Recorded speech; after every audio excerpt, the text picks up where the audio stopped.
Thumbnail చూడగానే మీకు అర్థమై ఉంటుంది నేను న్యూస్ పేపర్లో ఎందుకు వచ్చాను. అలానే అసలు కిడ్నీ ట్రాన్స్ప్లాంట్ తర్వాత ఏం జరిగింది, కిడ్నీకి స్టంట్ వేస్తారు.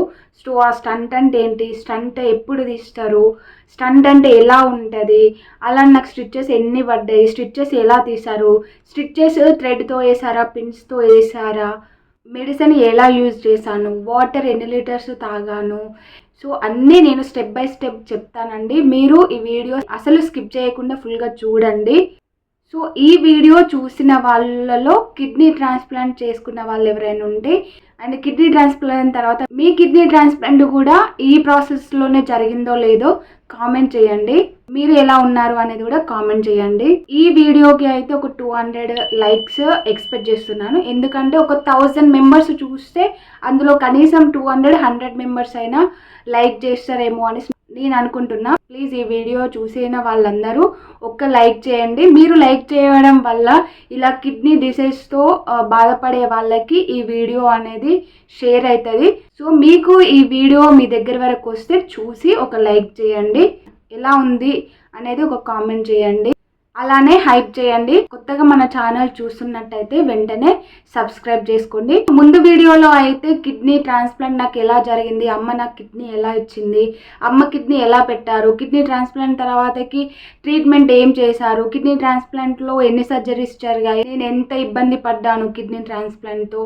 సో ప్రతి ఒక్కటి నేను క్లియర్గా నా కిడ్నీ ట్రాన్స్ప్లాంట్ ఫుల్ స్టోరీ అని పార్ట్ 1 పార్ట్ 2 పెట్టాను. సో ఎవరైనా ఇంకా ఆ వీడియో చూడకుండా ఉంటే ప్లీజ్ వెళ్ళి చూడండి. అండ్ ప్రజెంట్ వీడియోలోకి అయితే వెళ్ళిపోదాము. నా కిడ్నీ ట్రాన్స్ప్లాంట్ తర్వాతకి నేను కిడ్నీ ట్రాన్స్ప్లాంట్ అంటే నా కిడ్నీ సర్జరీ అయిన తర్వాతకి నేను ఒక గ్లాస్ రూమ్లో ఉన్నాను అని చెప్పాను కదండి. సో ఆ రూమ్కి వచ్చిన తర్వాతకి 2 days నాకు ఐస్ సరిగ్గా కనిపించలేదు. ఎందుకు అనేసి అంటే నేను ముందు చెప్పాను కదండి, నాకు అనస్థీషియా ఇచ్చేటప్పుడు అది లోనికి వెళ్ళింది అనేసి చెప్పాను కదండి. సో దానివల్ల నాకు ఐస్ అనేది కొంచెం సరిగ్గా కనిపించలేదు. 2 days తర్వాతకి మళ్ళీ సెట్ అయిపోయింది. సెట్ అయిపోయిన తర్వాతకి ఇంకా ఏమేమి జరిగింది అనేది నేను ముందు వీడియోలో చెప్పాను కదా. సో ఆ వీడియో అయితే చూసేయండి. ఇంకా కిడ్నీ ట్రాన్స్ప్లాంట్ అయిపోయిన తర్వాతకి 9 days హాస్పిటల్లో ఉన్న తర్వాతకి ఇంకా ఇంటికైతే వచ్చేసినాము. మా అమ్మ అయితే 5 days ఉంది హాస్పిటల్లో. సో ఎందుకంటే తను డోనర్ కాబట్టి తనకి ప్రాసెస్లు చాలా తక్కువ ఉంటాయి. అందుకనేసి ఇంకా అమ్మ అయితే 5 daysకి ఇంటికి వచ్చేసింది. నేను 9 days తర్వాతకి ఇంటికి వచ్చిన. సేమ్ నాకు ఎలా పొట్ట దగ్గర పైపు పెట్టారో అమ్మకి కూడా అలానే పొట్ట దగ్గర పైపు పెట్టారంట. అమ్మ కూడా ఆ పైపు వల్ల చాలా ఇబ్బంది పడ్డా, నాకు చాలా పెయిన్ వచ్చింది అనేసి చెప్పింది. నాకు అప్పుడు చాలా బాధ అనిపించింది. నేను కష్టపడమే కాకుండా నేను ఆ పెయిన్ భరించడమే కాకుండా అమ్మకు కూడా నా వల్ల ఇలా అయిపోయింది అనేసి కొంచెం బాధ అనిపించింది. ఇంకేం చేస్తాం, తప్పదుగా ఆ పెయిన్ భరించాలి. సో ఇంకా అలా అయిపోయిన తర్వాతకి ఇంకా 9 days తర్వాతకి నేను ఇంటికి వచ్చేసిన. యాక్చువల్గా నా కిడ్నీ ట్రాన్స్ప్లాంట్లో కిడ్నీ పెట్టిన తర్వాతకి కిడ్నీ నుండి బ్లాడర్కి ఒక స్టంట్ అనేది వేస్తారు. కిడ్నీ ట్రాన్స్ప్లాంట్ చేసిన తర్వాతకి కిడ్నీకి మన బ్లాడర్కి స్టంట్ అనేది వేస్తారు. ఆ స్టంట్ ఎందుకు వేస్తారు అంటే కిడ్నీకి ఇన్ఫెక్షన్ రాకుండా తొందర రికవరీ అవ్వడానికి అని ఆ స్టంట్ అనేది వేస్తారు. ఆ స్టంట్ 20 days తర్వాతకి మళ్ళీ తీస్తారు. సో ఆ స్టంట్ ఎలా ఉంటుంది, ఎలా వేస్తారు అనేది ఇక్కడ నేను ఫోటో ఇస్తున్నా, ఒకసారి చూడండి, మీకు తెలుస్తుంది, క్లియర్గా అర్థమైపోతుంది ఎలా ఉంటుంది, దాన్ని ఎలా పెడతారు అనేసి. ప్రజెంట్ అయితే స్టంట్ ఎలా పెడతారు కిడ్నీకి బ్లాడర్కి అనేది చూపిస్తున్నా మీకు. సో ఈ స్టంట్ గురించి అయితే సపరేట్ ఒక షార్ట్ వీడియో తీసి పెడతాను. స్టంట్ అంటే ఏంటి, స్టంట్ ఎలా పెడతారు, ఎలా తీస్తారు అనేది. సో ప్రజెంట్ అయితే ఈ వీడియో చూడండి, మీకు కొంచెం అర్థమవుతుంది అనేసి ఈ వీడియో పెట్టాను. సో అలానే నాకు కిడ్నీ ట్రాన్స్ప్లాంట్లో చాలామందికి కిడ్నీ ట్రాన్స్ప్లాంట్ చేసేటప్పుడు స్టిచ్చెస్ 30 to 40 అలా పడతాయి అనేసి చెప్తారు. సో నాకైతే 17 స్టిచ్చెస్ పడ్డాయి. 17 స్టిచ్చెస్ రిమూవల్ స్టిచ్చెసే, అంటే తీసేటివే. కరిగే స్టిచ్చెస్ అంటారు కదా, అలా ఏం లేదండి, తీసేసే స్టిచ్చెసే. మన పిన్ పంచ్కి పిన్స్, బుక్స్కి పిన్స్ వేస్తాం కదా, సేమ్ అలాంటివే పిన్ చేస్తారు. సో మళ్ళీ వాటిని ఒక 15 days తర్వాతకి పిన్స్ అనేవి రిమూవ్ చేస్తారు. సో పిన్స్ తీసుకోవడానికి ఒకసారి రావాలి, స్టంట్ తీసుకోవడానికి రావాలి. అలానేం కాదు, మనకి కిడ్నీ ట్రాన్స్ప్లాంట్ అయిన తర్వాతకి నేను ఇంటికి వచ్చిన 5 days తర్వాతకి మళ్ళీ వెళ్ళాను. 5 days తర్వాత నేను వెళ్ళాక మళ్ళీ టెస్టులు చేస్తారు. సో ఆ టెస్టులు చూసి మళ్ళీ ఎప్పుడు రావాలి ఏంటి అనేసి చెప్తారు. సో నేను 5 డేస్ తర్వాతకి నేను డిశ్చార్జ్ అయ్యి ఇంటికి వచ్చినాక 5 డేస్ తర్వాతకి నేను చెకప్ కోసం హాస్పిటల్ వెళ్ళాను. హాస్పిటల్ వెళ్ళినప్పుడు 2 డేస్ అడ్మిట్ అయిపోయాను నేను. వీడియో ఫుల్గా చూడండి, ఎందుకు అడ్మిట్ అయ్యానో తెలుస్తుంది. సో కిడ్నీ ట్రాన్స్ప్లాంట్ అయ్యి నేను ఇంటికి ఎలా వచ్చాను అంటే యాక్చువల్గా అసలు నడవడానికి కూడా నాకు లేకుండే, ఎందుకంటే చాలా పెయిన్స్ ఉండే, బాడీ పెయిన్స్ చాలా ఉండే. హాస్పిటల్ నుండి ఇంటి వరకు ఎలా రావాలి, 21 కిలోమీటర్స్ ఉంటుంది. సో ఏమైనా స్పీడ్ బ్రేకర్స్ అలా వచ్చినప్పుడు స్టిచ్చెస్ ఏమన్నా అవుతాయేమో, పెట్టిన కిడ్నీ కదా, కిడ్నీకి ఏమన్నా అయిద్దేమో అనేసి మా వాళ్ళు చాలా భయపడి ఉండే. సో ఇలా కాకుండా యాక్చువల్గా కిడ్నీ ట్రాన్స్ప్లాంట్ చేసుకున్న వాళ్ళు ఏదైతే హాస్పిటల్లో కిడ్నీ ట్రాన్స్ప్లాంట్ అయిద్దో ఆ చుట్టుపక్కలనే ఒక రూమ్ తీసుకొని ఒక 3 months ఉంటారు. సో మేము కూడా అలా చూసాము, అదే హాస్పిటల్ చుట్టుపక్కల రూమ్స్ చూసాము, ఫ్లాట్స్ చూసాము. కానీ వాళ్ళు 1 monthకే 50,000 60,000 అనేసి చెప్పారు. మాకు అప్పటికే చాలా మనీ అయిపోయింది. ఇంకెందుకు అక్కడ ఉంటే మళ్ళీ ఇక్కడ మా ఇంటి దగ్గర నుంచి ఆ ఫ్లాట్ నుండి హాస్పిటల్కి ఊకే తిరగాలి, ఇబ్బంది అయిపోతుంది. ఈ ఒక్క నైట్ మెల్లగా ఇంటి వరకు వెళ్ళిపోతే ఇంకా ఇంట్లోనే అన్ని చూసుకోవచ్చు అనేసి అప్పుడు ఒక చిన్న అంబులెన్స్ని మా వారు మాట్లాడి, ఇంకా అంబులెన్స్ అయితే కొంచెం సేఫ్గా ఇంటికి రావచ్చు కదా, సిగ్నల్స్ ఉన్నా కానీ వచ్చినా కానీ ఎవరు పెద్ద పట్టించుకోరు. నేను అంతసేపు పడుకోలేను, కూర్చోలేను, కదలలేను. సో అందుకనేసి ఇంకా అంబులెన్స్లో నేను ఇంటికి వచ్చాను. ఇంటికి వచ్చేటప్పుడు కూడా అసలు ఎంత ఇబ్బంది అయిందంటే అసలు నేను పడుకోలేకపోయినా, కూర్చోలేకపోయినా. స్పీడ్ బ్రేకర్స్ వచ్చినప్పుడు చాలా పెయిన్ వచ్చింది నాకు, నా స్టిచెస్ దగ్గర చాలా పెయిన్ వచ్చింది. సో మెల్లిమెల్లిగా అయితే ఇంటికి వచ్చిన తర్వాత ఇంకా ఒక రూమ్ ఇచ్చేసి నాకు, ఇంకా నేను అదే రూమ్లో ఉన్నా. అదే రూమ్లో ఇంకా 6 months ఉండాల్సి వచ్చింది. ఎందుకు అనేసి అంటే మన సేఫ్టీ కోసం, మన హెల్త్ కోసం 6 months ఉండాలి, తప్పదు. ఆ 6 months ఫుడ్ కానీ, మెడిసిన్ కానీ, వాటర్ కానీ అన్నీ చాలా జాగ్రత్తగా, చాలా హెల్తీ ఫుడ్ తీస్తూ, చాలా కేర్ తీసుకుంటూ ప్రతిదీ చాలా జాగ్రత్తగా మెయింటైన్ చేసిన నేను 6 months. Time to time food తినేది, టైం టు టైం వాటర్ తాగేది. వాటర్ అయితే 5 to 6, 4 to 5 liters అలా తాగేది. యాక్చువల్గా అప్పుడు నా kidney transplant October 4th day రోజు అయింది నా కిడ్నీ ట్రాన్స్ప్లాంట్. అక్టోబర్ అని అంటే ఇంకా నెక్స్ట్ చలికాలమే కదా, చలికాలంలో 4-5 liters 1 liter తాగడానికే అసలు చుక్కలు కనిపిస్తాయి. అలాంటి 4-5 liters తాగడం అంటే ఒకసారి మీరే ఆలోచించుకోండి. యాక్చువల్గా నాకు డయాలసిస్ ముందు నాకు యూరిన్ అవుట్పుట్ లేక వాటర్ తాగేది కాదు కదా. నేను వాటర్ తాగితే ఇలా లంగ్స్లోకి పోయి బ్రీతింగ్ ఇలా వచ్చేది అనేసి చెప్పాను కదండి ముందు వీడియోలో. సో నేను వాటర్ తాగడము ఇంకా అలవాటు పోయింది నాకు. వాటర్ మానేసిన కదా, ఇంకా ఒకేసారి వాటర్ అన్ని లీటర్స్ తాగాలి అంటే నాకు చాలా కష్టమైంది. అందుకనేసి అలా నేను వాటర్ తాగకపోవడం వల్ల మళ్ళీ హాస్పిటల్లో అడ్మిట్ కావాల్సి వచ్చింది. ఇంకా నాకు October 4th ట్రాన్స్ప్లాంట్ అయింది. ఇంటికి వచ్చిన తర్వాతకి మళ్ళీ October 14th రోజు నేను చెకప్కి వెళ్ళాను. అదే రోజు నా బర్త్డే. సో నార్మల్గా చెకప్కి వెళ్తే క్రియాటిన్ పెరిగిపోయింది, ఇన్ఫెక్షన్ ఫుల్గా వచ్చేసింది. ఇంకా డాక్టర్ అన్నాడు నువ్వు అడ్మిట్ కావాలి, లేకపోతే తప్పదు అనేసి నన్ను అడ్మిట్ చేసేసుకున్నారు. బర్త్డే రోజు మళ్ళీ హాస్పిటల్లో అడ్మిట్ అయిపోయినా నేను. ఇంకా మళ్ళీ సెలూన్స్ పెట్టారు, ఫుల్గా 2 days ఫుల్గా సెలూన్స్ పెట్టారు. నువ్వు అసలు వాటర్ నీ బాడీలో ఎంత వెళ్తుంది, వాటర్ నీ బాడీలోకి ఎంత పోతుంది, నువ్వు యూరిన్ ఎంత పోతున్నావు అన్నీ నాకు కావాలి అనేసి ఇంకా డాక్టర్ అంటే ఇంకా నేను యూరిన్ వెళ్ళినప్పుడల్లా ఆయమ్మ మెజర్మెంట్ చేసేసి అక్కడ బుక్లో రాసేది. నర్సులేమో సెలెన్స్ ఎన్ని ఎక్కిస్తున్నాము అనేసి వాళ్ళు అక్కడ రాసేది. మళ్ళీ నేను వాటర్ ఎంత తీసుకుంటున్నా అనేది కూడా రాసేది. సో దాన్ని బట్టి ఇంకా మళ్ళీ సార్ చూసేసి నెక్స్ట్ డే నాకు క్రియాటిన్ కూడా చాలా తగ్గిపోయింది, ఇన్ఫెక్షన్ తగ్గిపోయింది, చాలా క్లియర్ అయిపోయింది. ఇప్పుడు చూసావా నువ్వు వాటర్ తాగకపోవడం వల్ల అడ్మిట్ కావాల్సి వచ్చింది, మళ్ళీ సెలైన్స్ ఎక్కించడం జరిగింది. సో నువ్వు వాటర్ ఎక్కువ తాగితేనే నువ్వు క్యూర్ అవుతావు, లేకపోతే కష్టము. మళ్ళీ నిన్నైతే అడ్మిట్ చేసుకుంటా, ముందే చెప్తున్నా నువ్వు వాటర్ ఎక్కువ తాగు అనేసి డాక్టర్ గట్టిగా చెప్పేసరికి ఇంకా నేను వాటర్ అలా చలికాలంలో కూడా 5 to 6, 4 to 5 అలా వాటర్ తాగాల్సి వచ్చింది. సో తాగిన తర్వాతకి మళ్ళీ 1 week ఒకసారి హాస్పిటల్ చెకప్కి వెళ్తూనే ఉన్నా. అలా ఫస్ట్ 3 months 1 week ఒకసారి పోయినా, తర్వాతకి 2 monthsకి ఒకసారి పోయినా, తర్వాతకి 1 monthకి ఒకసారి పోయినా. సో అలా చెకప్కి వెళ్తూ వచ్చేదాన్ని నేను. ఇంటి దగ్గర నుంచి వెళ్ళి హాస్పిటల్ వెళ్ళడానికి ఆ ట్రాఫిక్ దానివల్ల 1 hour 2 hours 1 hour 1.5 hour అలా పట్టేది. సో నాకు యూరిన్కి చాలా ఇబ్బంది అయిపోయేది. ఒకసారి అయితే మెట్రోకి వెళ్ళొచ్చిన నేను. అలా వెళ్ళొద్దు, ఇన్ఫెక్షన్ ఎక్కడ వస్తుందో అనేసి భయం వేసింది. కానీ అసలు ఆగలేకపోయినా, అందుకే అలా వెళ్ళాల్సి వచ్చింది. సో యూరిన్ మనం అస్సలు ఆపుకోవద్దు. కిడ్నీ ట్రాన్స్ప్లాంట్ అయిన స్టార్టింగ్లో కానీ ప్రజెంట్ ఎప్పుడైనా సరే యూరిన్ అస్సలు ఆపుకోవద్దు. సో ప్లేస్ ఇలా ఉంది, ఇలా ఉన్నారు, వాళ్ళు ఇలా ఉన్నారు అనేసి మీరు అస్సలు అనుకోకండి. మీకు ఎట్లున్నా ఎలా ఉన్నా కానీ మీరు వెళ్ళండి. యూరిన్ అయితే అస్సలు ఆపుకోకండి, కిడ్నీకి ఎఫెక్ట్ పడుతుంది. సో ఇంకా నేనైతే అలా వెళ్ళాల్సి వచ్చింది. టికెట్ తీసుకొని మరీ వెళ్ళాను నేను. నా కిడ్నీ ట్రాన్స్ప్లాంట్ అయిన తర్వాతకి నేను స్ట్రేట్గానే పడుకునేది. సో వన్ సైడ్ పడుకోకపోయేది. నేను ఎప్పుడు వన్ సైడే నాకు వన్ సైడ్ పడుకుంటేనే నిద్ర పట్టేది. కానీ ఇంకా కిడ్నీ ట్రాన్స్ప్లాంట్ అప్పుడు స్ట్రేట్గా పడుకునేది. మళ్ళీ కూర్చోరాకపోయేది, నిలబడకపోయేది, బెడ్ పై నుండి లేవలేకపోయేది. నేను 10 days వరకు చాలా కష్టం అయిపోయింది నాకు. అలా ఎవరో ఒకరు వచ్చి లేపేది నాకు. కిడ్నీ ట్రాన్స్ప్లాంట్ అయ్యి ఇంటికి వచ్చిన తర్వాతకి అసలు చాలాసేపు నిలబడకపోయేది. నేను 1 minute నిలబడ్డా కానీ కళ్ళు తిరిగినట్టు అయ్యేది, కాళ్ళు లాగేవి. సో వెంటనే నేను కూర్చుండిపోయేది. సో స్టంట్ అయితే నాకు 20 days తర్వాతకి స్టంట్ తీశారు. స్టంట్ తీసేటప్పుడు కూడా చాలా ఇబ్బంది అయిపోయింది. స్టంట్ తీసే రోజు కూడా అడ్మిట్ అయినా నేను.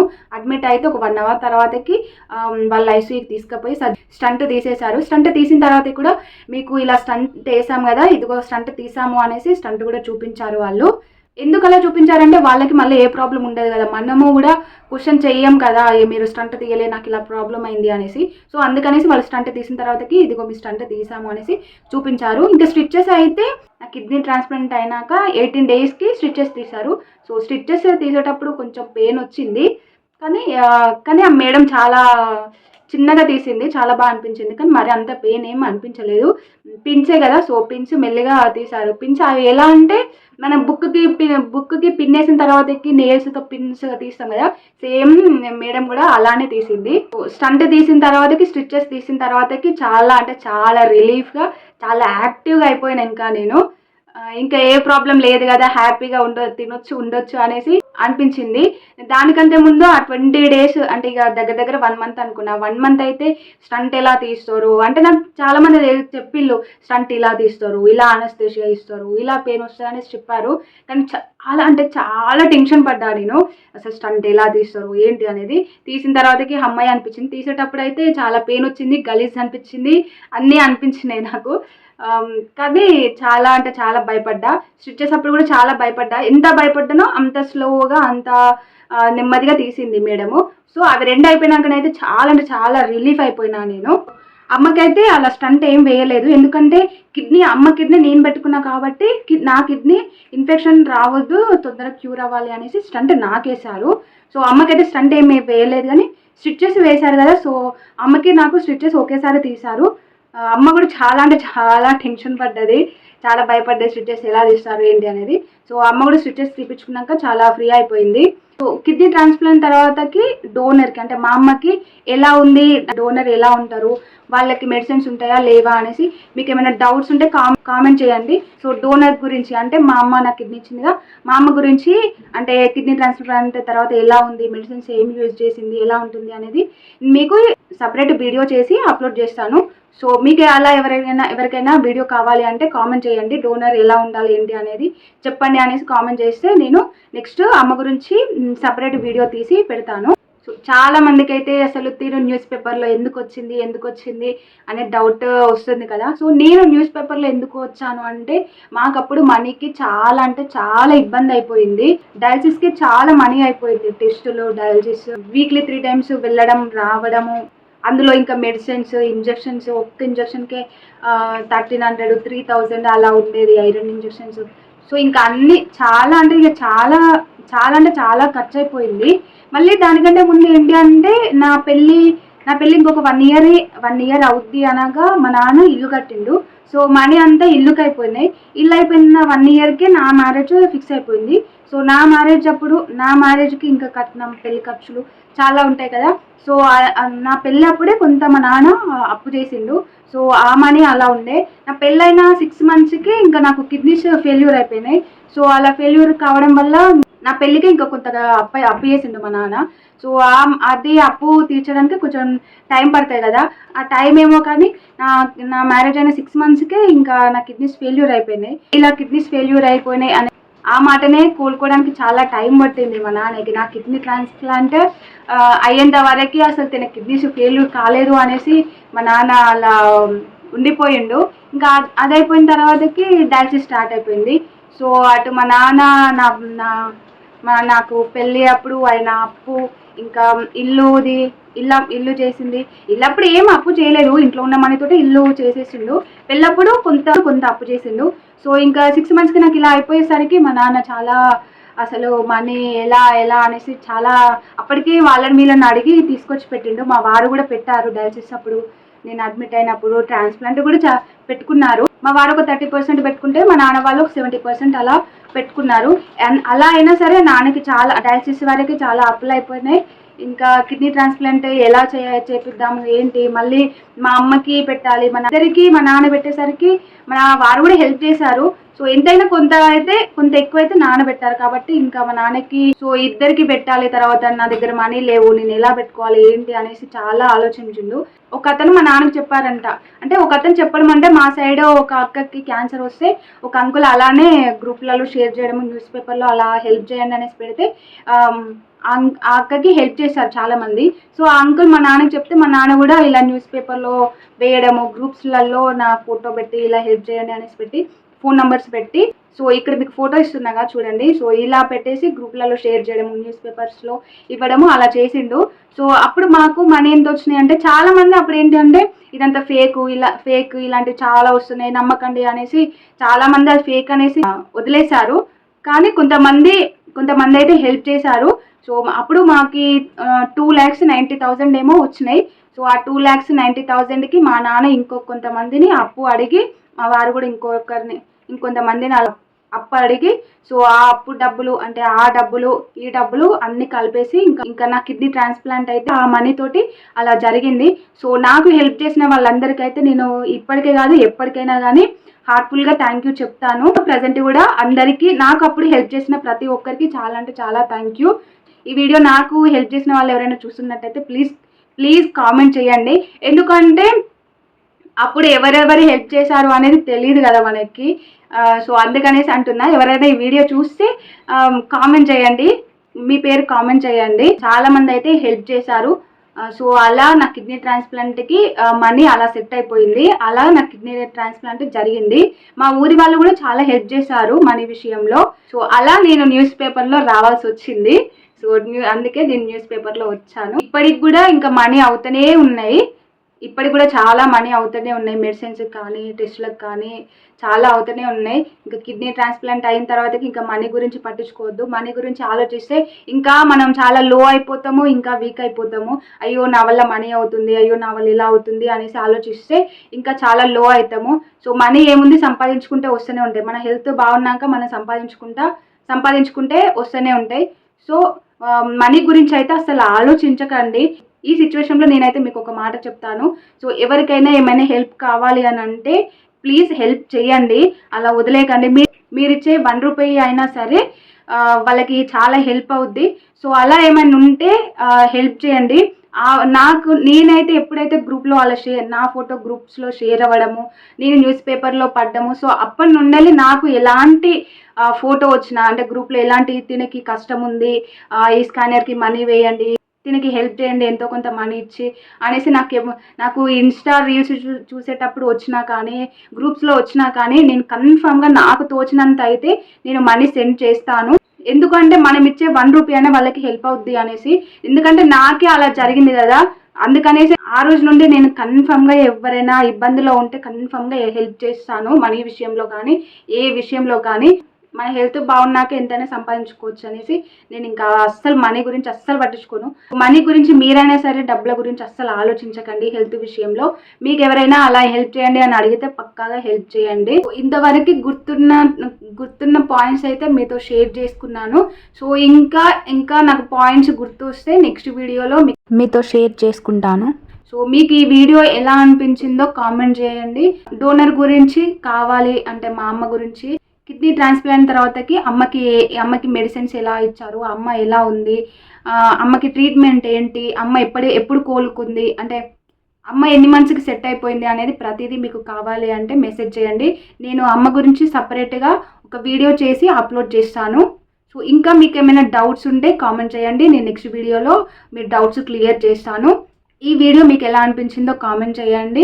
నన్ను ఇలానే సపోర్ట్ చేస్తూ ఉండండి. ఈ వీడియోని తప్పకుండా లైక్ చేయండి, హైప్ చేయండి. కొత్తగా ఎవరైనా మన ఛానల్ని చూస్తున్నట్టయితే ప్లీజ్ తప్పకుండా సబ్స్క్రైబ్ చేసుకోండి. థ్యాంక్ యూ అండి.